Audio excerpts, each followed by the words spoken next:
वापस चलते हैं न्यूटन बेचारे की प्रॉब्लम पर। तो न्यूटन की क्या प्रॉब्लम थी? बेसिकली वो निकालना चाहता था इंस्टेंटेनियस वेलोसिटी, यानी कि अगर सेब गिर रहा है तो अगर वो 5 बजे गिरना शुरू हुआ पेड़ से और 5:05 पर धरती पे पहुंच गया, तो 5:03 पर उसकी एग्जैक्टली उसी वक्त स्पीड कितनी थी, ये उसकी प्रॉब्लम थी। ठीक है। और अब ये प्रॉब्लम जो है, जब स्ट्रेट लाइन्स हो तब तो हमें कोई प्रॉब्लम्स नहीं है। जैसे अगर हमारा ग्राफ स्ट्रेट लाइन हो तो हमें कोई दिक्कत नहीं है। दिक्कत क्यों नहीं है? जैसे कि ये मेरा ग्राफ है y=x+6, इसमें मेरे पॉइंट्स कैसे आएंगे? अगर मैं x की वैल्यू अगर मैं x की वैल्यू 2 लेती हूँ तो मेरे पास y की वैल्यू 8 आएगी, 3 लेती हूँ तो 9 आएगी, 4 लेती हूँ तो 10, 5 पे 11, ऐसे ही चलता रहेगा। तो इस पे जो हमारी स्लोप है, इस पे तो हमारा काम जो है, जो हमें स्पीड निकालनी है एग्जैक्टली एक मोमेंट पर, वो हम उससे ही निकाल लेंगे, स्लोप से। क्यों? क्योंकि इसमें जो है स्पीड कांस्टेंट है। ये देखो, ये जो लाइन है, ये लाइन एकदम सेम ही चल रही है ना, एकदम सीधी चल रही है। इसका मतलब क्या है कि ये जो लाइन है एकदम सीधी है। सीधी लाइन का मतलब क्या है कि उसकी स्लोप थ्रू आउट सेम ही रहती है। मतलब इसकी जो स्पीड है ना, वो थ्रू आउट पूरी जर्नी में सेम ही है। ठीक है, क्योंकि हमने पढ़ा है कि स्ट्रेट लाइंस की स्लोप सेम ही होती है।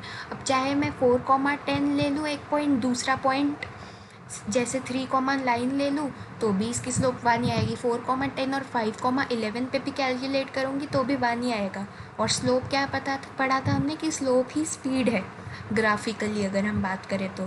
क्योंकि ये है हमारा नीचे वाला टाइम, ये वाला डिस्टेंस, तो डिस्टेंस अपॉन टाइम ही हमारी स्लोप है और उसी वही स्पीड होती है। तो स्ट्रेट लाइंस में हमें कोई प्रॉब्लम नहीं है। मतलब अगर हमारी स्पीड कांस्टेंट है ना, तो हम आसानी से पता लगा लेंगे कि अगर सपोज़ हमारी स्पीड कांस्टेंट है, हमने 50 किलोमीटर कवर किए 10 घंटे में, मान लेते हैं 50 किलोमीटर कवर किए 10 घंटे में, और हम एक ही स्पीड पे चल रहे थे, मतलब हमने हर घंटे में ही 5 किलोमीटर कवर किए। ये तो जाहिर सी बात है, तो इसमें तो हमें कुछ खास दिमाग लगाने की ज़रूरत नहीं। फिर 4 बजे भी हम 10 किलोमीटर ही कवर कर रहे होंगे, 4 से 5 के बीच में भी हमने 10 कवर किए, 5 से 6 के बीच में भी हमने 10 कवर किए, और हर मिनट पर ही हमारी स्पीड 10 किलोमीटर पर आ रही होगी, चाहे 6:02, चाहे 6:03। लेकिन न्यूटन की प्रॉब्लम ही अलग थी। न्यूटन की क्या प्रॉब्लम थी? ये है mathematics सेब that गिर रहा है, ये सेब गिर रहा है पेड़ से। हमें पता है कि सेब की स्पीड ऊपर कम होती है, जैसे जैसे वो नीचे आता जाता है धरती के पास, उसकी स्पीड बढ़ती जाती है। तो अगर उसकी स्पीड बढ़ती जा रही है तो तब तो हमारा काम एवरेज से नहीं चल सकता, क्योंकि एवरेज से तो हमें पता है कि एवरेज से मैं ये कह दूँ कि 5 सेकंड में ये 5 मीटर कवर कर रहा है, तो हम कह देंगे कि अच्छा 5 सेकंड में 5 मीटर कवर कर रहा है, मतलब कि 1 सेकंड में तो 1 ही मीटर कवर कर रहा होगा। ये उसकी एवरेज स्पीड हो गई कि ऑन एन एवरेज वो 1 सेकंड में 1 मीटर कवर कर रहा है, कहने की बात जनरली अगर हम कहें तो। लेकिन अगर हमें एग्जैक्टली कहना हो कि इस मोमेंट पर उसकी स्पीड क्या है, तो वो पता करने का हमारे पास कोई तरीका नहीं था। और दिक्कत ये थी कि इसकी जो स्पीड है वो कांस्टेंट नहीं है। अगर कांस्टेंट होती तो हम स्लोप से निकाल लेते, लेकिन इसकी स्पीड तो कांस्टेंट है ही नहीं। इसका ग्राफ तो कुछ ऐसा बन रहा है। अब ऐसे ग्राफ में हमने एवरेज रेट ऑफ चेंज निकालना तो सीख लिया था। कैसे? उसमें हम एक लाइन बना लेते थे 2 पॉइंट्स के बीच में, उस लाइन की स्लोप पता कर लेते थे, हमें एवरेज रेट ऑफ चेंज मिल जाता था। लेकिन न्यूटन क्या कहना चाहता है?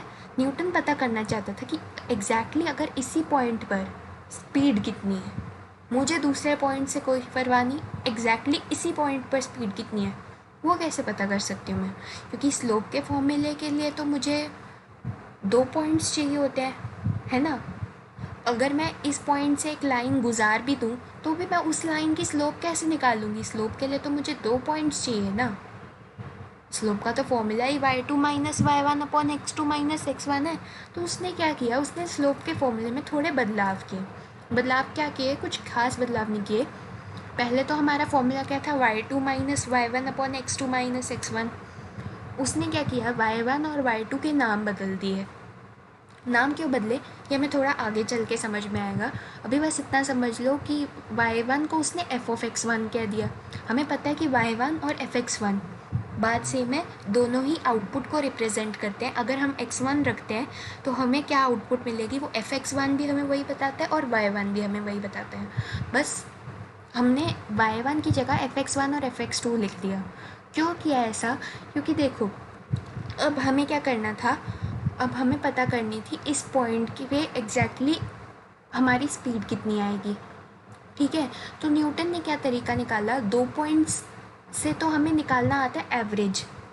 उसने क्या किया, उसने सोचा अगर मैं एक पॉइंट जिस पे मुझे एग्जैक्टली स्पीड निकालनी है उस पॉइंट को तो मैं फ़िक्स कर दूँ, दूसरा पॉइंट लूँ, उससे स्लोप निकालूँ, फिर उस पॉइंट को अगर मैं धीरे धीरे धीरे धीरे इस पॉइंट के पास लाने लग जाऊँ तो उससे क्या होगा, उससे हमारी स्लोप जो है वो हमें एक आइडिया मिल जाएगा। जैसे कैलकुलस ना पूरी तरह से आइडियाज़ पे बेस्ड है, एस्टिमेशन पे बेस्ड है, कुछ भी यहाँ पर एग्जैक्ट नहीं है, लेकिन वो आइडियाज़ ही हमें काफ़ी हद तक आगे पहुँचने में हेल्प कर देते हैं। तो एग्जैक्टली इस पॉइंट पर स्पीड कितनी है ये तो मैं नहीं पता कर सकती है ना, क्योंकि अकेले एक पॉइंट से तो मेरा काम चलेगा ही नहीं। खाली एक पॉइंट से मेरा काम कैसे चलेगा, नहीं चल सकता, 2 पॉइंट्स तो चाहिए स्लोप के फॉर्मूले के लिए।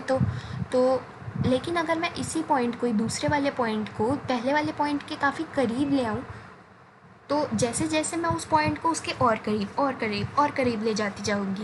यही हमारा लिमिट्स का आइडिया था कि लिमिट्स में हमने क्या किया था, एक फंक्शन लिया था 1, हम एग्जैक्टली नहीं डाल पाते थे, लेकिन हमने उन इनपुट को 1 के इतने करीब लेते गए धीरे धीरे धीरे धीरे धीरे धीरे कि आउटपुट हमारी जैसे जैसे हमें क्लियर होता गया कि आउटपुट भी हमारी 2 के करीब जा रही है।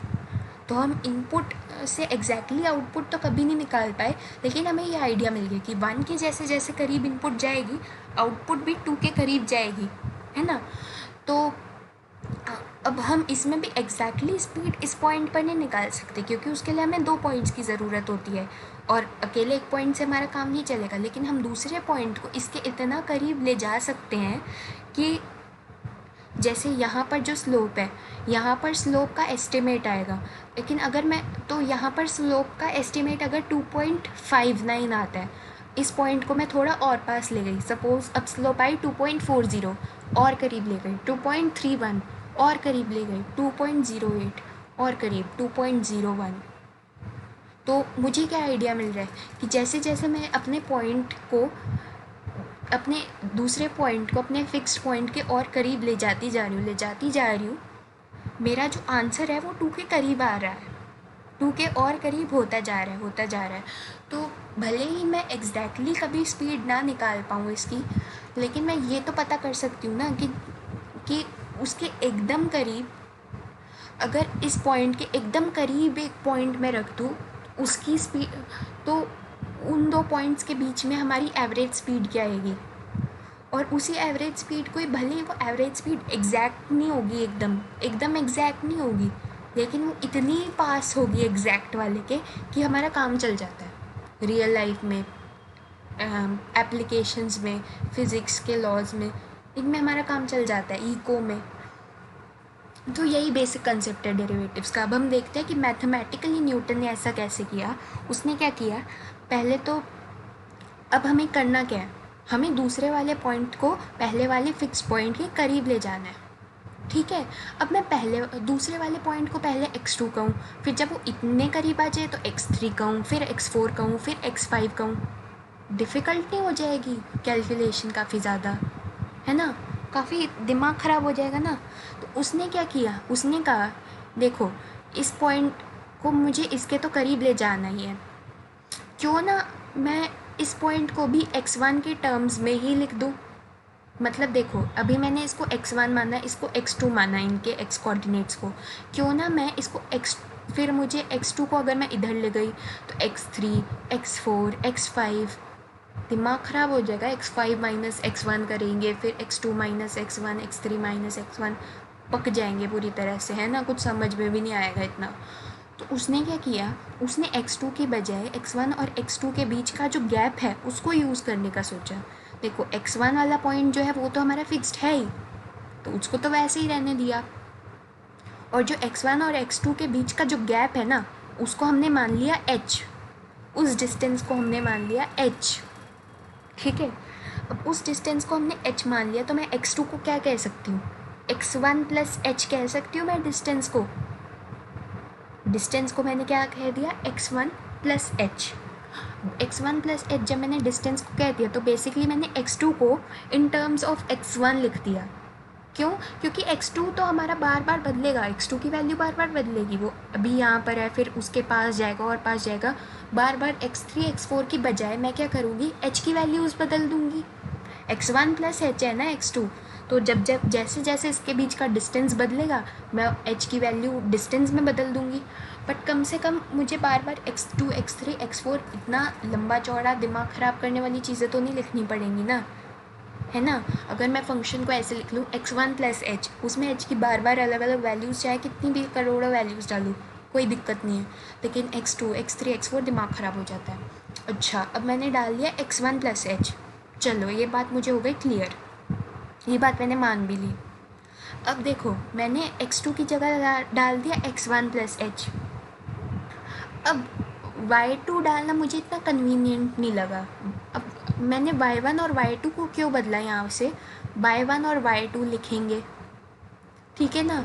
फिर मैंने x2 का रूप बदला, फिर मैं y2 का भी रूप बदलूँगी उसके हिसाब से।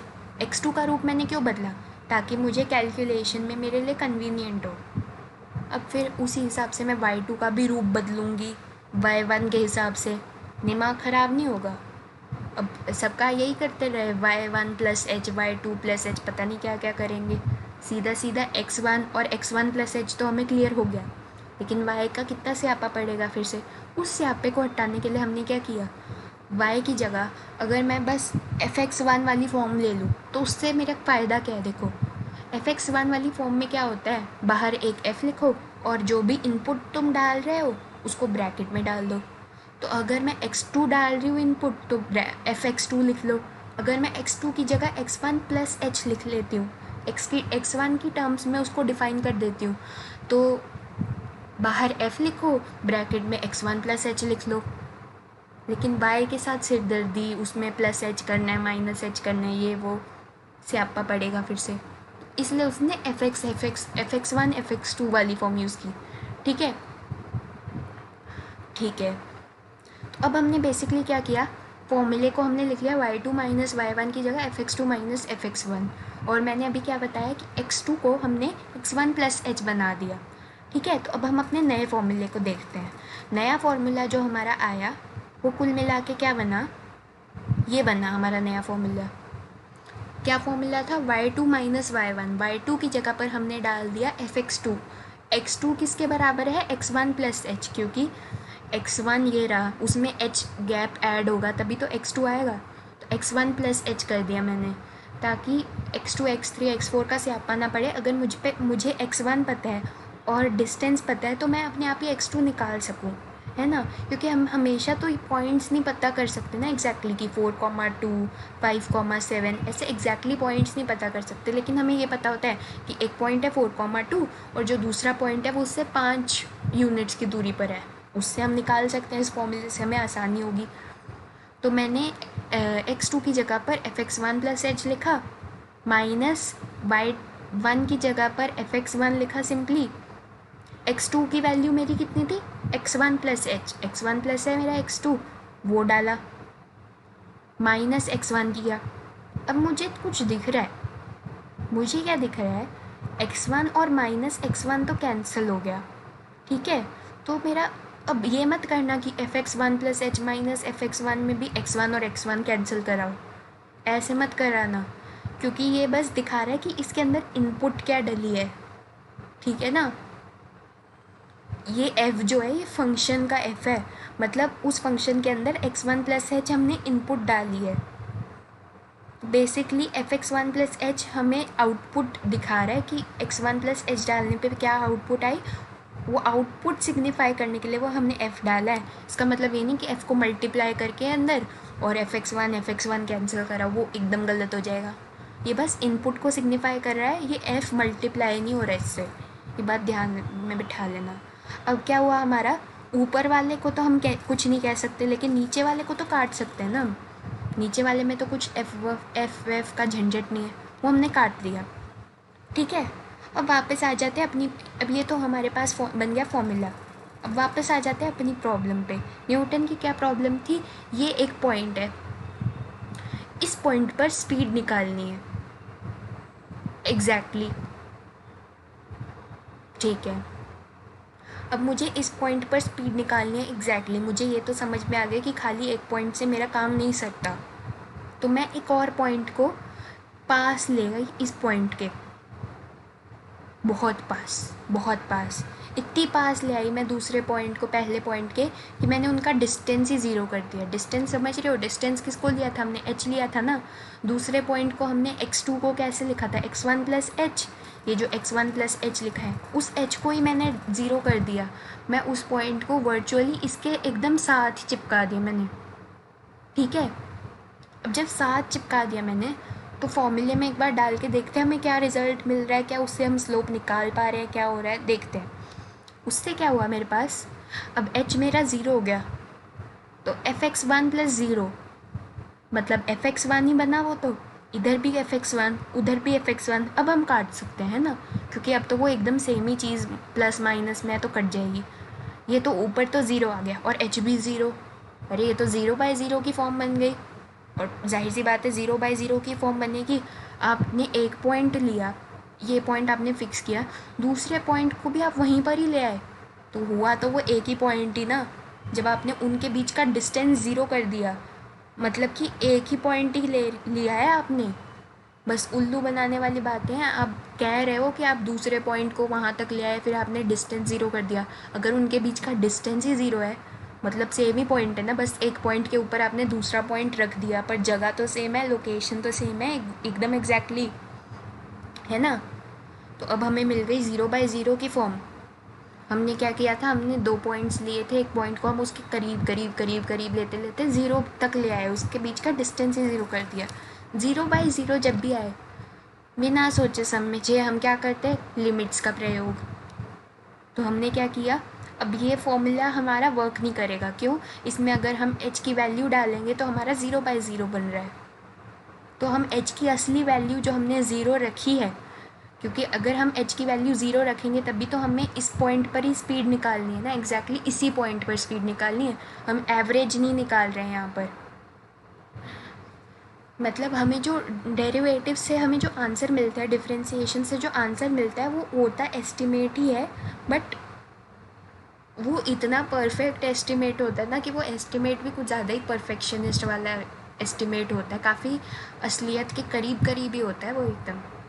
ठीक है, तो अब हमें एग्जैक्ट इसी पॉइंट पर हमें स्पीड निकालनी है। तो हमने क्या किया, चतुराई दिखाई बड़ी न्यूटन ने। उसने कहा दो पॉइंट्स की तो ज़रूरत है, लेकिन मुझे निकालनी एग्जैक्टली इसी पॉइंट पर है। अगर मैं दो पॉइंट्स ले लूँगा तो मुझे एवरेज पता चलेगा, एग्जैक्ट तो मुझे पता नहीं चलेगा। तो उसने क्या किया, नाम तो रख दिया कि दो पॉइंट्स ले रहे हैं हम, लेकिन डिस्टेंस कर दिया ज़ीरो। अगर डिस्टेंस ही आप ज़ीरो कर दोगे, एक पॉइंट के ऊपर ही दूसरा पॉइंट अगर मैं चढ़ा दूँ, तो वो दो पॉइंट्स हुए क्या? वो तो एक ही पॉइंट एक ही लोकेशन पर लोकेटेड है। दो जिसमें एक जान वाली कहानी हो गई, वो तो बस दो पॉइंट्स एक लोकेशन, उसमें क्या फ़र्क हुआ। तो हमारा अब बन गया ज़ीरो बाय ज़ीरो की फॉर्म बन गई अब हमारी। इसके लिए हमने क्या किया, अब क्योंकि हम h को ज़ीरो तो कभी भी डाल नहीं सकते डायरेक्ट, h को ज़ीरो हम डाल नहीं सकते। h को ज़ीरो डालने से ज़ीरो बाय ज़ीरो की फॉर्म आ रही है। h को अगर हम इन दो पॉइंट्स के बीच का डिस्टेंस ज़ीरो कर दे तो ज़ीरो बाय ज़ीरो, हमें आंसर ही इनडिटर्मिनेट आएगा। आंसर निकालने के लिए तो हमने इतना स्यापा किया है, तो h को हम ज़ीरो नहीं डाल सकते।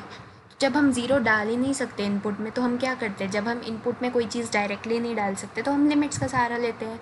हम क्या करेंगे, अब हम फॉर्मूला बनाएंगे। फॉर्मूला क्या होता है, डेरिवेटिव का। डेरिवेटिव का फर्स्ट प्रिंसिपल कहते हैं इसको, डेरिवेटिव फर्स्ट प्रिंसिपल। एक मिनट, फर्स्ट प्रिंसिपल कहाँ गया? फर्स्ट प्रिंसिपल ही नहीं दिखाया, एक मिनट।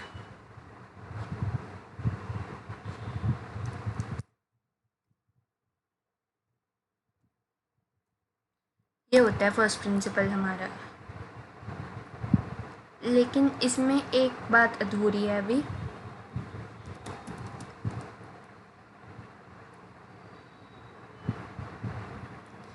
इसमें हमारा पता है क्या होता है, हमारा पूरा फॉर्मूला यही रहता है F X plus H minus F X upon H. x1 कहें x कहें, अब मैं इसको x1 की जगह x नाम दे देती तो वो वैसे रहता, कोई फ़र्क नहीं है। बस हम क्या करते हैं, सामने एक limit h tends to zero limit और नीचे लिख देते हैं उसके h एरो ज़ीरो, क्योंकि h कभी भी ज़ीरो हो नहीं सकता। तो हम क्या करते हैं, h की वैल्यू उसको ना ज़ीरो के काफ़ी करीब ले जाते हैं।